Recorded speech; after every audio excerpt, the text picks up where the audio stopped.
अस्सलाम वालेकुम वरहमतुल्लाहि वबरकातुहू। मैं एडवोकेट जावेद खान कलर बीकानेर राजस्थान से एज ए क्रिमिनल लॉयर आज मैंने यूट्यूब के ऊपर अपना पहला वीडियो अपलोड करने जा रहा हूँ। आप सभी भाइयों से गुजारिश है कि आप सभी भाई अल्लाह से दुआ करें कि मैं जिस मकसद के लिए वीडियो बना रहा हूँ अल्लाह मुझे उस मकसद पे कामयाब करे और आप तक मेरी बात सही तरीके से पहुँच पाए। कोई गलती है इसमें कोई हो तो आप मुझे नीचे कमेंट में बता सकते हैं, इंडिविजुअली मुझे मैसेज भी कर सकते हैं। चूँकि ये मेरा पहला वीडियो अपलोड हो रहा है यूट्यूब में आज, तो हो सकता है कि इसमें कोई गलती भी हो जाए और मेरे पास कोई इक्विपमेंट नहीं है कि मैं डिजिटल इक्विपमेंट से आप लोगों तक ये मेरी कोई बात पहुंचा पाऊँ। तो सिर्फ नॉर्मल जस्ट एक मोबाइल से मैं ये वीडियो बना रहा हूँ। तो मेरा सब्जेक्ट है एज ए क्रिमिनल लॉयर के हिसाब से मैं अपना सब्जेक्ट चूज़ किया है मैंने आज। सबसे पहला मुस्लिम, भारत के अंदर मुसलमान, उसकी शाखाएं, मुस्लिम विधि का स्रोत, मुस्लिम विधि का विकास, ये सब आप पढ़ चुके हैं। नॉर्मली है कि मुसलमानों की कितनी शाखाएं हैं, सुन्नी, शिया, मुताजिला, उनकी भी और कितनी शाखाएं हैं और उसमें कितने इमाम हैं और उसकी और कौन सी विचारधाराएं हैं, ये तो आप सब लोग जानते हैं। और अब मस्जिद के खुतबों में और यूट्यूब फेसबुक पर देख भी चुके हैं और आसपास के माहौल से आप अवगत है इस बात से कि ये जो बेस है, जो मेन चीज़ बेस है, वो आप सब जानते हैं कि इस्लाम का स्तंभ क्या है, इस्लाम के एक मुसलमान होने के लिए क्या ज़रूरी है, क्या फ़र्ज़ है, ये तो सब बेस चीज़ें हैं। तो इसके बारे में तो मेरे हिसाब से हर मुसलमान जानता होगा। और मेरा मौजू ये रहेगा एज ए क्रिमिनल लॉयर होने के नाते मुस्लिम विधि के ऊपर सारा फोकस रहेगा कि मुस्लिम विधि क्या कहता है और मुस्लिम विधि के अलावा कुरान क्या कहता है। क्योंकि मुस्लिम विधि कुरान से आई है, एक मुस्लिम विधि है जो पर्सनल लॉ है, इंडिया के अंदर चलती है, व्यक्तिगत विधि है, एक किसी व्यक्ति विशेष से संबंधित रहती है। इसके अंदर तमाम जैसे तलाक, निकाह, मेहर, दाए, उत्तराधिकार, शनाख्ता, वसीयत संबंधी, हिस्सेदारी संबंधी, एक मुसलमान के क्या हकूक़ हैं, उसके क्या उसके कौन से अधिकार हैं, उसकी कौन सी जिम्मेवारी हैं, ये सब तय करती है हमारी ये मुस्लिम विधि जो पर्सनल लॉ कहलाती है इंग्लिश में, और हिंदी में इसको हम व्यक्तिक विधि के नाम से जानते हैं। तो मेरा सबसे पहले टॉपिक रहेगा, क्योंकि समाज के अंदर फितने फैल रखे हैं काफ़ी मुसलमानों को लेके या दीन को लेके या मुसलमानों के निकाह को लेके, कि एक मुसलमान एक से ज़्यादा 2, 3, 4 शादियाँ कर सकता है, निकाह कर सकता है। तो ये ज़्यादा फितने फैल रखे हैं। तो इस पे मेरा फोकस रहेगा कि मुसलमान, मेरे 2-3 रहेंगे मौजू आज के इस फर्स्ट वीडियो के अंदर, कि मुसलमान कितने निकाह कर सकता है और किस किस से निकाह कर सकता है। ये इन 2 टॉपिक में मैं आज बात करूंगा, क्योंकि ये मेरा पहला वीडियो है। इंशाल्लाह नेक्स्ट वीडियो में तफसील से बात करूंगा। और किसी भाई को कोई बात पूछनी है तो वो नीचे कमेंट में मुझे क्वेश्चन कर सकता है। तो सबसे पहली बात है कि हम निकाह का टॉपिक उठाते हैं। सूरह निसा के अंदर ये सारे टॉपिक आ रखे हैं, निकाह का, तलाक का, मेहर का, वसीयत का, हर तरीके का टॉपिक है सूरह निसा के अंदर, जो ही वही ही इस मुस्लिम लॉ के अंदर मेंशन किया गया है। तो सबसे पहले हम निकाह का लेते हैं। तो इससे उसके लिए, निकाह के लिए क्या कहता है कुरान, सूरह निसा की आयत नंबर 3 का पहले मैं आपको करूँगा और मैं पढ़ के करूँगा, कि हालांकि मुझे याद है लेकिन मैं नहीं चाहता कि मेरे लफ्ज़ कुरान से थोड़ा हटके रहें या मैं कोई चीज़ भूल जाऊँ। इस कारण मैं ये चीज़ बोल के आपको बताऊँगा कुरान क्या कहता है इसके बारे में, निकाह के बारे में। कुरान कहता है कि आप निकाह कर लो जो तुम्हें पसंद आए, 2-2 से, एक से, 2-2 से, 3-3 से और 4-4 से। लेकिन इसके साथ में कुरान की आयत नंबर 3 की आगे क्या कह रही है? हाँ, अगर तुम्हें यह खतरा हो कि तुम उन बीवियों के दरमियान इंसाफ ना कर सकोगे तो फिर एक ही बीवी पर इक्तिफा करो, यानी एक ही बीवी इनफ है, या उन कनीज़ों बांदियों पर जो तुम्हारी मिल्कियत में है। इस तरीके में इस बात की ज़्यादा संभावना है कि तुम बेइंसाफी से मुब्तला नहीं होंगे। ठीक है। और निकाह भी किससे है? निकाह हुजूर सल्लल्लाहु अलैहि वसल्लम की सुन्नत सबको मालूम है। विडो, तलाकशुदा, विधवा, उनसे आप निकाह करो।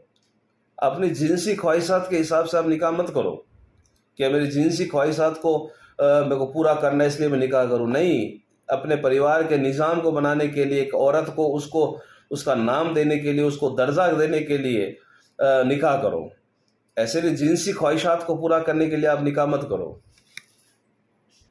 तो ये मेरा पहला दो टॉपिक के अंदर पहला टॉपिक है कि निकाह कितनी करें। ये मेरा पहला टॉपिक आपके सामने मैंने पेश किया है। तो निकाह के लिए और एक औरत का ही काफ़ी है। अगर आप करना चाहें तो बशर्ते आप इंसाफ करें हर बीवी के साथ, उनके बच्चों के साथ, जब भी आप निकाह करें, और जिनसी ख्वाहिशात के लिए ना करें। आज ये अवधारणा बन रखी है हिंदुस्तान के अंदर कि एक मुसलमान है, ठीक है ना, वो निकाह किए जा रहा है अपनी जिन्स की जो पर्सनल, जो फिजिकल, जो उसकी एक्टिविटी को, मतलब उसको ख्वाहिशात के लिए निकाह कर रहा है। नहीं, ऐसा नहीं है। तो ये बिल्कुल ऐसा नहीं है कि अपने जिनसी ख्वाहिश को पूरा करने के लिए आप निकाह करें। उसके बाद में सूरह निसा के अंदर महर का भी जिक्र है, वसीयत का भी जिक्र है, हिस्सेदारी का भी जिक्र है, मिरास की तकसीम के बारे में बताया गया है। वो अलग सेपरेट वीडियो में मैं आपके सामने पेश करूँगा धीरे धीरे। तो पहला आज मेरा मौजूद मैंने बताया कि निकाह कितनी करें, उसके बारे में। और आज ज़्यादा आप जानने के लिए सूरह निसा को पढ़ सकते हैं, उसकी तफसील पढ़ सकते हैं, उसका तर्जुमे के साथ उसकी तफसील पढ़ें। आपको जैसे जैसे आप पढ़ेंगे, उर्दू के, हिंदी के, कुरान हर जगह मौजूद है, तो आप इसको खुद पढ़ें। और फिर भी कोई मिसकंसेप्शन आपके बीच में या कोई क्वेश्चन पूछना है तो आप मुझे नीचे कमेंट में जाके पूछ सकते हैं। इंशाल्लाह मैं आपको इसका ज़रूर जवाब दूंगा इंशाल्लाह। उसके बाद में दूसरा मेरा टॉपिक है निकाह के ऊपर कि निकाह किस किस से एक मुसलमान किस किस से निकाह कर सकता है। उसके लिए अपन सूरह निसा से आगे बढ़ते हैं, सूरह निसा के अंदर आगे बढ़ते हैं। तो उसकी आयत 23-24 क्या कहती हैं। तो उसकी सूरह निसा की आयत 23-24 क्या कहती है, वो आप देखें, वो आप सुने।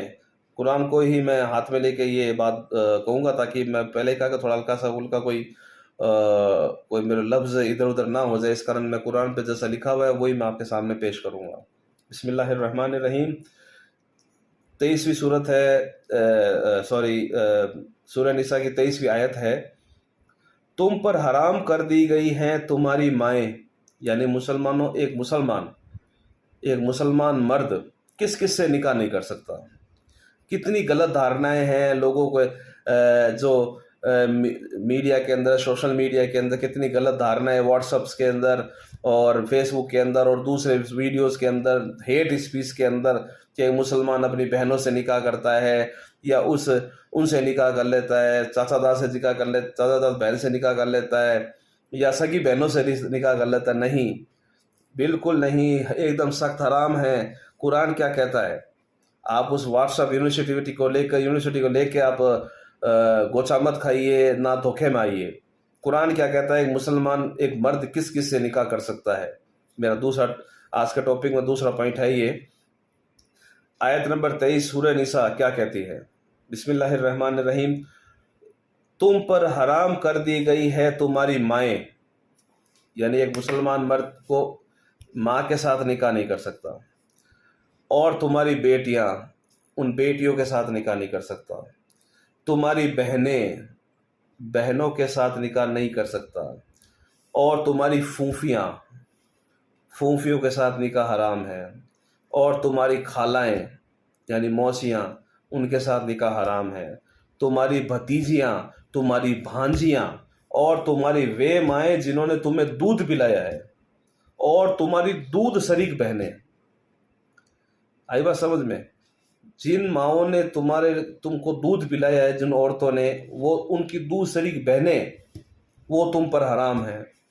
और तुम्हारी बीवियों की माएँ यानी तुम्हारी सास, और तुम्हारी परवरिश में आई तुम्हारी सौतेली बेटियां, वो तुम्हारे लिए हराम है। जो तुम्हारी उन बीवियों के पेट से हो, जिनके साथ तुमने तन्हाई की हो, वो तुम्हारे लिए हराम है।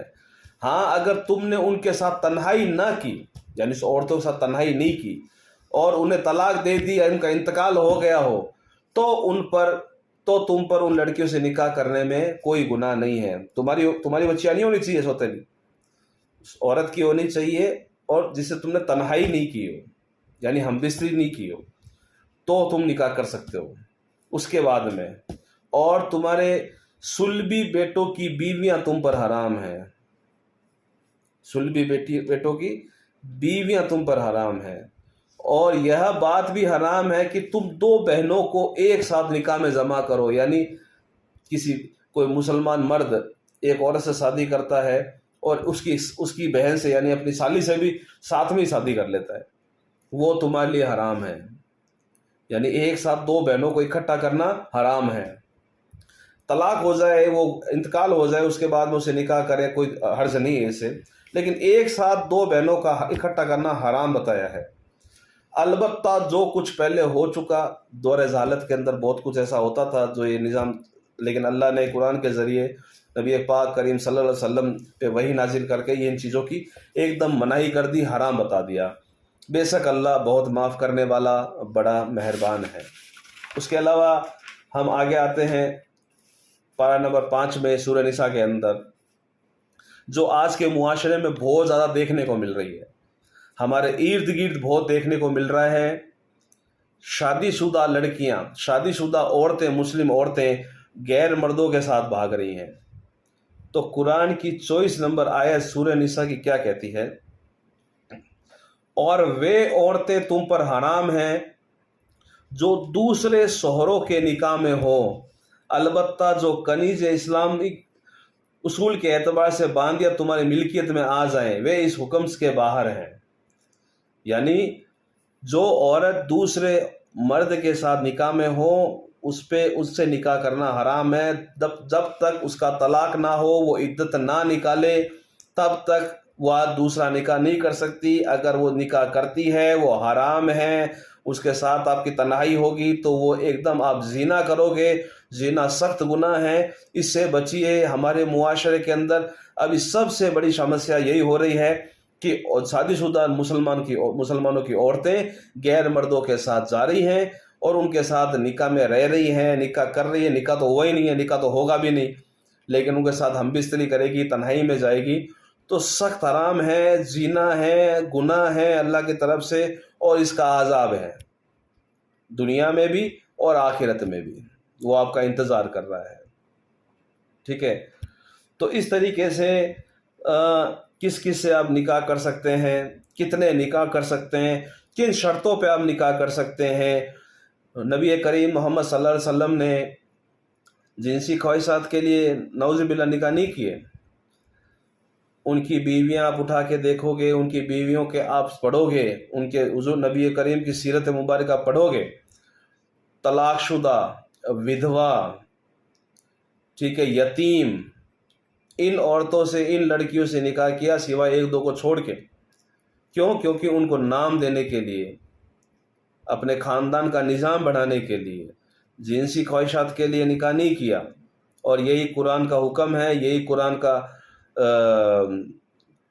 آدیش ہے، اللہ کا حکم ہے۔ تو آپ قرآن کے اوپر نہ جائیے میرے بھائیوں۔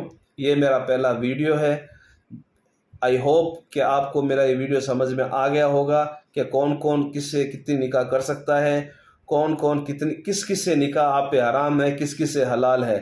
آزاد عورتوں سے جو میں نے شرح بتائی اس کے اندر نہیں آتی، ان مسلمان عورتوں سے آپ نکاح کر سکتے ہیں۔ کنیزوں باندیوں والا نظام اب شاید وہ ایک ٹاپک ہے، میں الگ بتاؤں گا کنیزیں کون ہوتی ہے، باندیاں کون ہوتی ہے۔ پرانے کے زمانے کے اندر جب مال غنیمت کے اندر جب جنگ جیتی جاتی تھی، اس کے اندر جو عورتیں آتی تھی، ٹھیک ہے نا، ان کو بھی آپ، قرآن نے یہ کہا ہے کہ ان سے نکاح کرو، نہیں تو آپ گناہ میں مبتلا ہو جاؤ گے۔ اگر گناہ میں مبتلا ہونے کا ڈر ہے تو ان سے نکاح کرو۔ تو کنیزوں باندیوں والا تو آج کا دور ہے نہیں، انشاءاللہ اس کے لیے اپن کوئی میں کس ویڈیو میں ذکر آپ سے ضرور کروں گا انشاءاللہ۔ تو میرا یہ پہلا ویڈیو تھا نکاح کے اوپر، میں نے فرسٹ اسٹیپ، حالانکہ نکاح کا جو سبجیکٹ ہے وہ بہت وسترت ہے، میں آگے آپ کے بارے میں بتاؤں گا، موتا وواہ اور بھی زیادہ بہت ساری چیزیں ہیں، مہر کے بارے میں، اس کے بعد میں ہم طلاق کا مدعا لیں گے، ٹھیک ہے نا، اس کے بعد میں ان کا جو سورہ نساء کے اندر ہے، جو مسلم لوگ کے اندر ہے، ان کی حصہ داریاں کیسے طے ہوتی ہے، ترکے کا کتنا حصہ ملے گا، اس کے اندر اس کے اندر کتنا حصہ کس کس کے حصے آئے گا، کس کس کا مال جس نے چھوڑا ہے، میراث میں کیا میراث کی تقسیم کیسے ہوئے گی، میت کی تقسیم کیسے ہوگی، ٹھیک ہے نا، کس کس رشتہ دار کا کتنا حصہ آئے گا. انشاءاللہ میں دھیرے دھیرے اگلے الگ الگ ٹاپک میں ضرور بات کروں گا. یہ میرا پہلا ویڈیو ہے، اگر کوئی غلطی ہو تو مجھے معاف کریں. انشاءاللہ دھیرے دھیرے میں امپرومنٹ کروں گا اور آپ تک اپنی بات پہنچاؤں گا، مسلم لاء سے ریلیٹڈ بھی اور مسلم لاء کے اندر قرآن کیا کہتا ہے اس سے ریلیٹڈ بھی. دونوں چیزوں کو ہم دھیان میں رکھتے ہوئے آہستہ آہستہ ہم آگے بڑھیں گے اور آہستہ آہستہ آپ کے سامنے جو چیزیں ہیں مسلم ودی کی وہ آپ تک پہنچانے کی کوشش کریں گے. السلام علیکم ورحمۃ اللہ وبرکاتہ.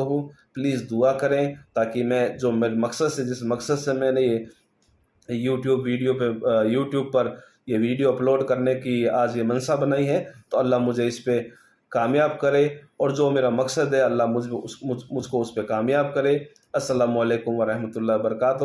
جن بھائیوں کے کوشچنس ہیں وہ آپ مجھے نیچے کمنٹ باکس میں بھیج سکتے ہیں. انشاءاللہ میں آپ کو جتنا ہو سکے آپ کو میں آنسر دوں گا، اور آپ کو ساری بات شارٹ کے اندر یا جتنی بھی ہے سمجھانے کی کوشش کروں گا. السلام علیکم ورحمۃ اللہ وبرکاتہ.